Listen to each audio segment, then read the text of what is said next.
In this video, we are going to discuss how we are going to update the route.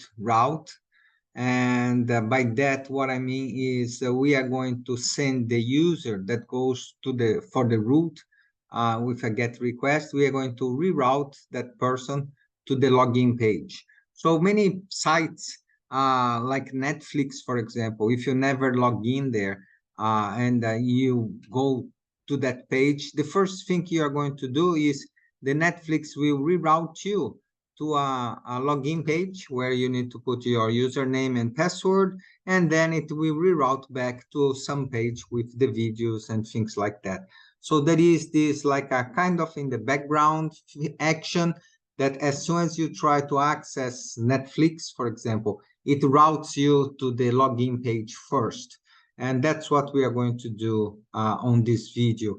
If you try just to say the forward slash that is going to the route, the root of your application, we are going to redirect it to the login page. So that's the steps that we are going to do now. So let me get this guy here. I have redone the step-by-step Flask introduction. So if you haven't done yet, please download the new one on Canvas, and we are going to follow this up to the 9 step. Before this 10 step here, everything is very similar, so you don't need to go through that again. Now it's the 10 forward that are important, and that's what we're going to do, updating the root endpoint. So in this, in your main app, first of all, we are going to remove all the endpoints that we create in the past video. So you see here, you have the route for the root, for the foo, and for the bar. We are going to remove all of them. So just go ahead, just remove them.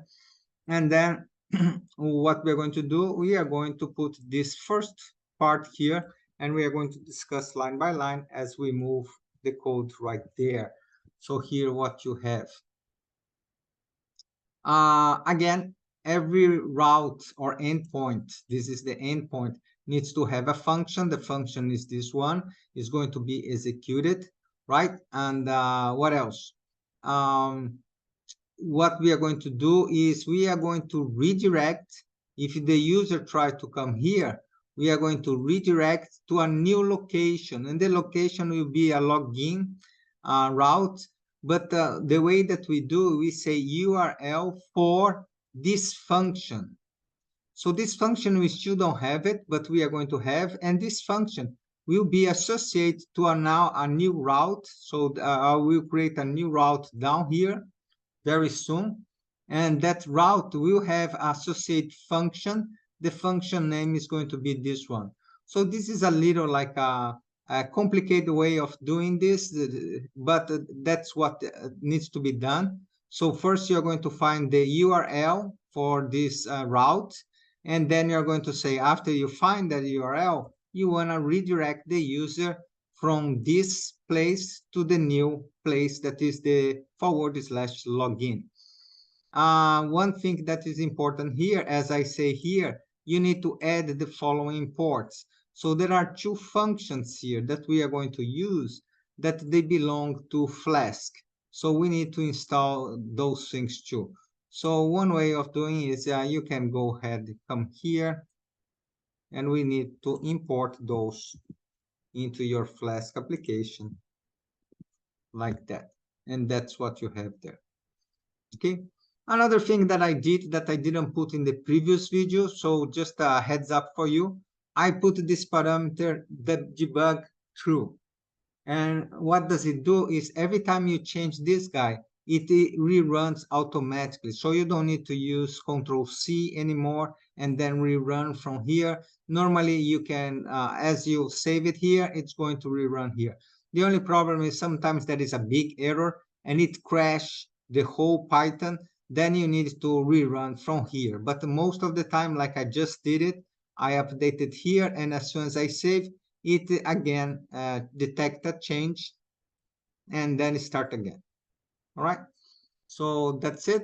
Now what we need to do, we need to create that route. Remember, we are redirecting to a new route. So we haven't created that yet. That is the step 11. So in the step 11, we are creating this new route. So we are going to put this initially. So let's put this guy here, Control copy, Control V, right there. And let's go line by line here. So remember, I said that I'm going to reroute to a URL that has this function. So this function is this one here. Look at that. So this is the function. And the URL for is this one right here. So that's what it does. And then we are redirecting. So it comes here. And here I'm just printing to the terminal window so you can follow the flow if you may here what your program is doing. Now what I want is I want to render a template, and what I mean by render, I'm going to display a login page. That's what is the render template is for. Okay, so it's a login HTML page that I'm going to send it back, return to the browser in the client side, and he or she is going to be able to put their credentials, right? The username and password, for example. There are a few things here that we need to do. First of all, this is also a built-in function in Flask, and we need to import this from Flask. So what we're going to do here, we are going to go there, comma, and Control V right there. So we got that thing done. Second thing is we need to create this page. We haven't created that yet, so we need to create that page. So we went here, we created this one. Now we need to create the login page. That is the next step. That's what we are going to return to the user, right? Now, every single, in Flask, every single page normally is placed in what we call directories called templates in your project. So the first thing we need to do is create the templates, and then inside the templates, we are going to create this file here. So I'm going to click here, and I have created already, I believe, but I shouldn't. So let me just see here. Let me remove all this file. So give me a second here. Delete it. I want to start from scratch. So again, what you're going to do, and I'm going to even delete the templates itself. All right, so this is what you should have in your computer. Then what you need to do is add a new folder. So we are going to add a new folder, and you're going to say templates. And inside the templates, you're going to add a new file, and then it's going to be the login.html. And that's what you see here, all right?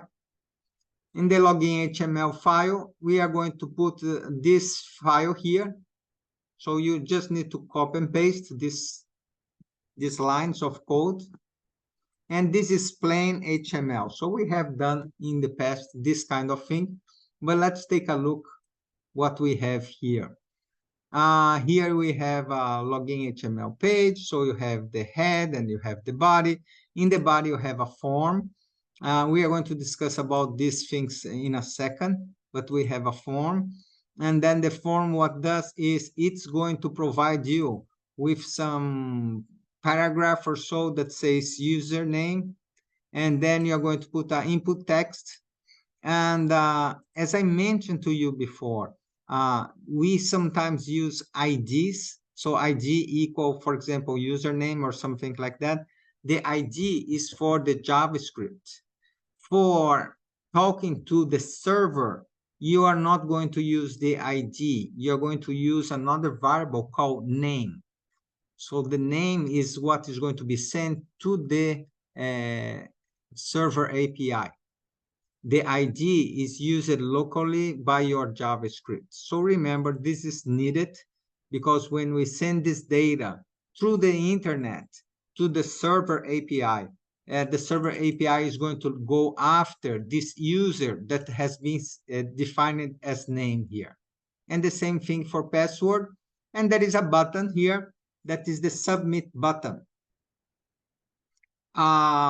We are going to discuss more about this action and the submit button very soon, but I just want to try to run and see if you are able to run as it is. So let's keep like this, just save it. Let's see if there is anything else that we need to do. No, we can go ahead and just test our code. So what I want to do is, let's see if I can do right away, right here. So if I re-click here, you see now, let me just go back very quickly here. You see, I'm going to the root, but as soon as I hit enter, I am redirected to the login page right away. And if you remember why this is happening, is because of this guy here. When I try to go to the root, I am redirected right away to the login page, and the login page is rendering this page. That is the page that I show you, this one here, and that's why you get this guy right there. So this is still a GET request. So this is a GET request. Why it's a GET? Because it's the default request. If I don't say post, if I don't say delete or nothing, you are going to get a GET request, and the GET request in this specific case is showing this thing right here, this page. And that's what we are getting right here. So our code is running as expected. Let's see. Yes, so for this video, we are going to stop here. But basically is that. So remember, this is a great way of asking the user to log in first in your page. So they can see their own photos, their blogs or whatever, but it's their own page, right? It's not someone else's page. So that's one way of doing it. Next video, we are going to keep going on this page, explaining the post request that we need to put it there. Thank you very much.